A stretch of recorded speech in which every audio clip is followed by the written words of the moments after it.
کہا جاتا ہے کہ عقل بھی تو کوئی چیز ہے، اس کا بھی تو کچھ لحاظ رکھنا چاہیے، بچوں سے کہا جاتا ہے کہ تم سب سے زیادہ بے سلیقہ انسان ہو۔ اس طرح کے طنز جب ہوتے رہتے ہیں تو ایک دوسرے کے دل پھٹنے لگتے ہیں۔ کبھی کہتے ہیں کہ تم نے جو کام آج کیا ابلیس بھی تم سے شرما جائے گا۔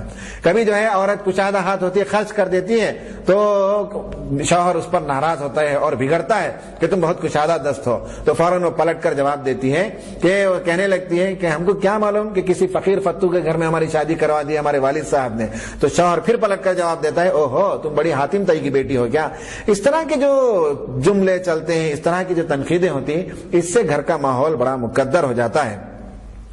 تنقید کرنے کی بھی ضرورت ہو تو اس میں بڑا احسن پہلو ہونا چاہیے، بڑے اچھے طریقے سے بات کرنی چاہیے۔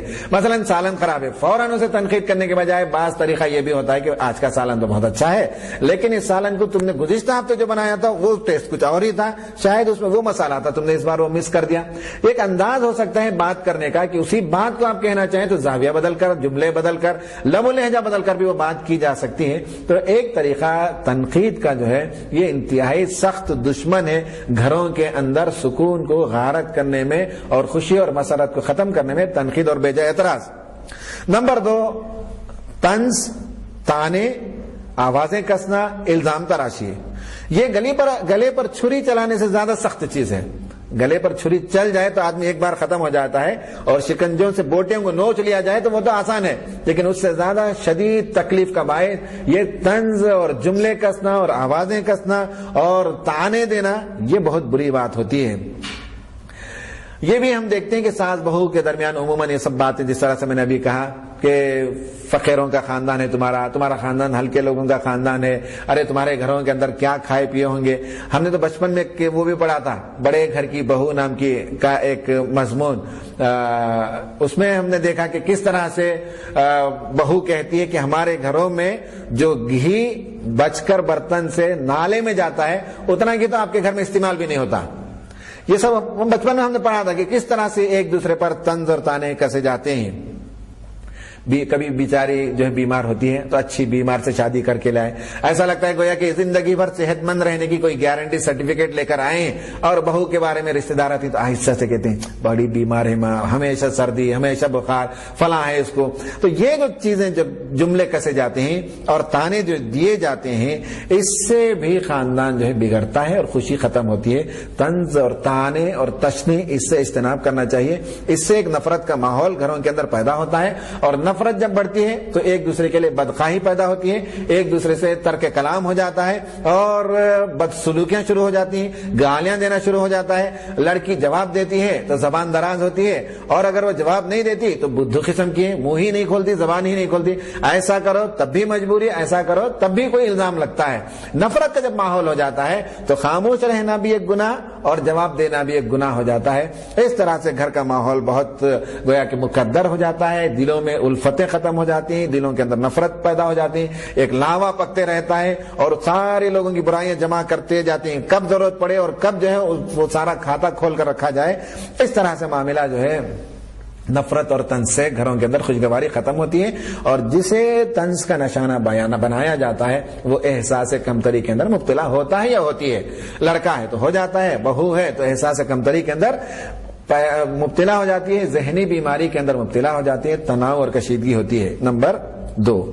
نمبر 3، شکوے اور شکایات، گیلے اور فریاد۔ خاص کر گھر کے بڑے لوگوں کا حال یہ ہوتا ہے، بڑی عمر کو پہنچنے کے بعد گھروں کے اندر بعض بزرگوں کے پاس شکووں کا ایک ٹھاٹے مارتا ہوا سمندر ہوتا ہے۔ صبح اٹھ کر جا کر بیٹھے تو رات کا شکوہ، کھانسی ہو رہی تھی اور نیند نہیں ہوئی تھی، اور نہ بہو آ کر پوچھی، نہ تم آ کر پوچھے، نہ دوا ہم کو دیا، نہ پانی گرم کر کے تم نے دیا۔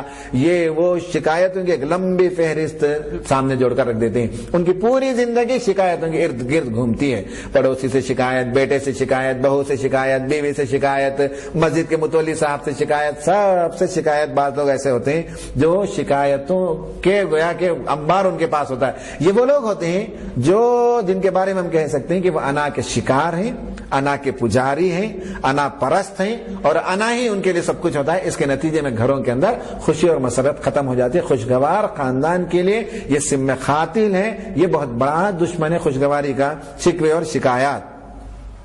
اس کے نتیجے میں آدمی بیمار ہوتا ہے، ذہنی بیمار ہوتا ہے، ساس ہو کہ بہو ہو یا سسرے ہوں، اور اس کے نتیجے میں پھر ڈاکٹر کے پاس جاتے ہیں، عامل صاحب کے پاس جاتے ہیں، تعویذ گنڈے پلیتے لاتے ہیں، یہ سب اپنا کیا کرایا ہے، لیکن جاتے ہیں علاج کے لیے وہاں فقیروں کے پاس اور عاملوں کے پاس، اور کہتے ہیں کہ کسی نہ کسی طریقے سے یہ تناؤ، یہ کشیدگی، یہ ساری چیزیں دور ہو جائیں۔ سائیکیٹرسٹ کے پاس جاتے ہیں، سوشل تھراپسٹ کے پاس جاتے ہیں، سوشالوجسٹ کے پاس جاتے ہیں، یہ سب جو ہے اپنے آپ سے گویا کہ اپنے آپ کو مصیبت میں مبتلا کر لینے کا کہ ہم مانا ہے۔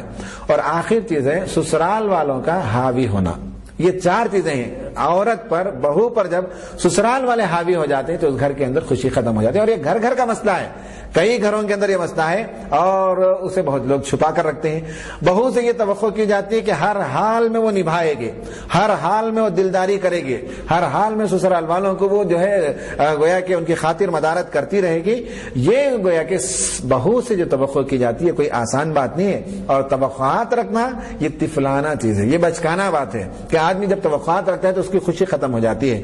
کہا جاتا ہے ایکسپیکٹیشن بگیٹس ڈس اپوائنٹمنٹ، جب آدمی توقعات رکھتا ہے تو وہ نا امید جلد ہو جاتا ہے۔ توقع جو ہے مایوسی کو جنم دیتی ہے، ایکسپیکٹیشن ریڈیوسز جوائے، توقعات کے نتیجے میں خوشی ختم ہو جاتی ہے۔ جب میری شادی ہو رہی تھی تو ہمارے ایک دوست نے مجھے یہ نکتہ بتایا کہ دیکھو جب شادی ہو تو بیوی سے اندیشے زیادہ رکھو، توقعات کم رکھو۔ بعض لوگ ہوتے توقعات زیادہ رکھتے ہیں، جیسے بیوی آئے کی امید ہوتی ہے۔ صاحب ساس لوگوں سے بھی پوچھئے، جیسے شادی کر کے بہو کو لاتے ہیں تو کام والیوں کو چھٹی دے دیتے ہیں، جو گھر جھاڑنے کے لیے آتی تھی اسے بھی روک دیتے ہیں، کھانا پکانے کے لیے جو آتی تھی اسے بھی روک دیتے ہیں۔ جب بعض ساس تو یہ کہتے ہیں میں بہت اب بوڑھی ہو گئی ہوں، مریض ہو گئی ہوں، گھر میں کوئی کھانا پکانے والی نہیں، جھاڑو دینے والی نہیں، برتن دھونے والی نہیں ہے، لہٰذا میں چاہتی ہوں کہ میرے بیٹے کو شادی کر دوں۔ اس کا مطلب کیا ہوا؟ میں ایک نوکرانی لانا چاہتی ہوں۔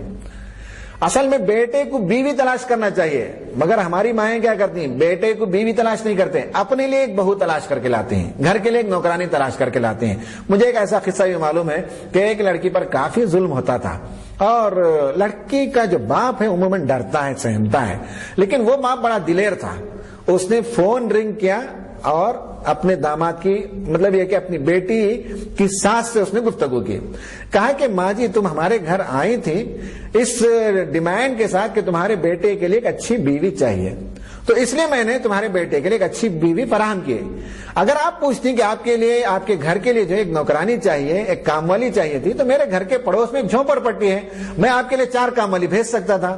آپ تو ہمارے گھر آئی تھی یہ مانگتے ہوئے کہ آپ کے بچے کے لیے ایک بیوی چاہیے، لیکن آپ کام لیتے ہیں میری بچی سے اس طرح سے جس طرح سے ایک نوکرانی ہے۔ وہ جو شرمائی اور وہ جو پشیمان ہوئی، اس کے بعد اب اس کی بہو کے ساتھ وہ معاملہ کرنا اس نے ترک کر دیا۔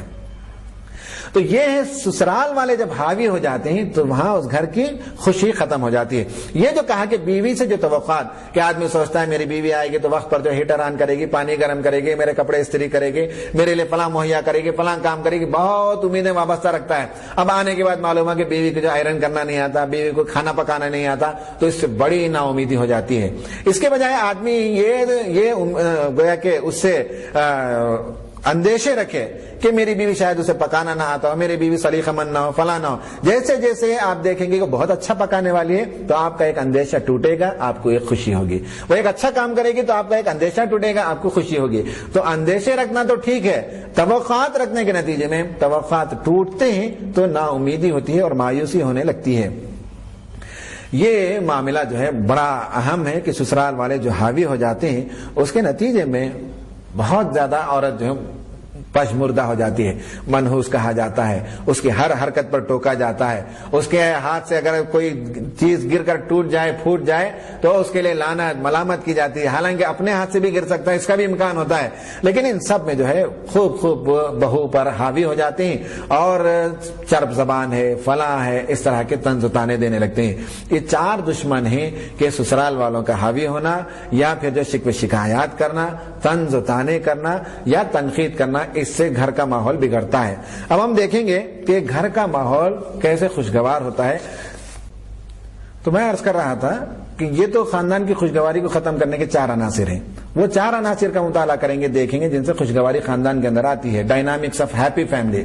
ان میں سے پہلی چیز جس سے خاندان کے اندر خوشی آتی ہے وہ ہے انتخاب رشتہ میں دین کو ترجیح دینا۔